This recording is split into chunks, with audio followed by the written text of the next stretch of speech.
এবার ছিল আমাদের বালি ট্যুরের মোস্ট ফেমাস সুইংয়ের পালা। বাট প্রথমেই বলেছিলাম আজকের দিনে মানে আজকে ডে 2 যে আমাদের টাকাটা একটু শর্ট হয়ে পড়েছে। অ্যান্ড এখানে এসে যখন শুনলাম যে দুজনের মিলিয়ে 7 লাখ টাকা দিতে হবে, দুজনের তো জাস্ট অবস্থা খারাপ। কিন্তু 7 লাখ টাকার জন্য তো আর বালি সুইং ছাড়বো না, তাই দুজনে জাস্ট বললাম করো, যা হবে শেষে দেখা যাবে।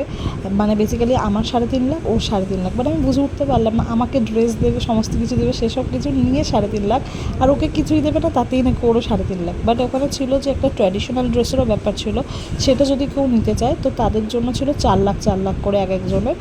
আর এখানে টোটাল 6টা থেকে 7টা জায়গায় ছবি তুলে দেবে, ওদেরকে ফোন দিয়ে দিলে ওরাই সমস্ত রকম ছবি টবি তুলে দেবে। এবার এছাড়া তুমি ওখানে সারাদিন ঘুরে ঘুরেও নিজেরাও ফটোশ্যুট, ভিডিও শ্যুট সমস্ত কিছু করতে পারবে। যেমন এইটা ওরা করে দেয়নি, এটা ওকে বলেছিলাম যে আমার ফোনটা নিয়ে তুই করে দে, ওই করে দিয়েছে। বাট ওরাও যে ছবিগুলো তুলেছে দারুণ তুলেছে। বাট এখানে ছিল এই যে সুইংটা, যেটা এইটাই ছিল মেন অ্যাট্রাকশান, সিঙ্গেল সুইং যেটা। মানে এত ভয় পাচ্ছিলাম আমি ফার্স্টের দিকটাতে, বাট তারপরে সত্যি কথা বলতে ভয়টা কোথা থেকে উড়ে চলে গেল। জাস্ট প্রথমবার একটাতেই যে একটু ভয় পেলাম, এই প্রথম যখন ধাক্কাটা দিল, বাট তারপর থেকে পুরো ভয়টা আমার শেষ। কিন্তু ওর অবস্থা পুরো শেষ হয়ে গেছে, ও এখানে রীতিমতো ভয় পেয়ে হাত কিছুতেই খুলতে চাইছে না।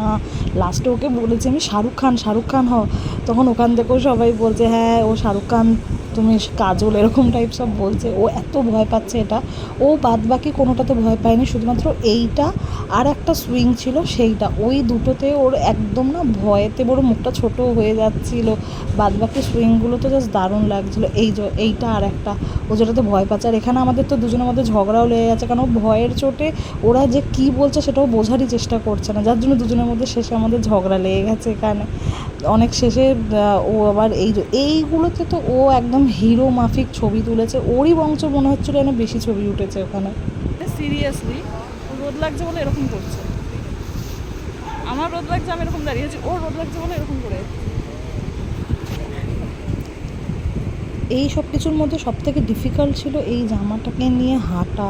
মানে এতবার পায়ের মধ্যে জড়িয়ে জড়িয়ে যাচ্ছে, মনে হচ্ছিলো এই পড়ে যাবো। তারপরে খাওয়া দাওয়া করে বেরিয়ে গেছিলাম। তো আমাদের সুইং এখানে কমপ্লিট হয়ে গেছে, এই যে এটা ছিল লোকেশন ওপরে।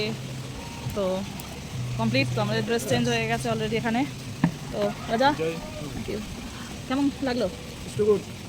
বাট বিধ্বস্ত হয়ে যাচ্ছিলো কত থেকে এত ছবি তুলতে হচ্ছে না, তোলে না তো জোর করে করে তোলাতে হয়, তো সেখানে এত ছবি তুলছে ও জাস্ট বিরক্ত হয়ে যাচ্ছে। প্লাস আমি নিজেও কয়েকটা বলতে ছবি তুলে আলাদা আলাদা প্লেসে, কারণ ওরা ওদের ফটোগ্রাফার দিচ্ছে, বাট কিছু কিছু প্লেস যেমন সিঁড়িটিগুলোতে নিজেরা তুলছি, তো সেখানে ওকে বলছি ও আরও বিরক্ত হয়ে যাচ্ছে। অ্যান্ড এই যে আমরা এখানে ফাইনালি বসে গেছি খেতে, একটু খেয়ে দিয়ে তারপর আবার আমরা চলে যাবো তীর্থা এমপুরে।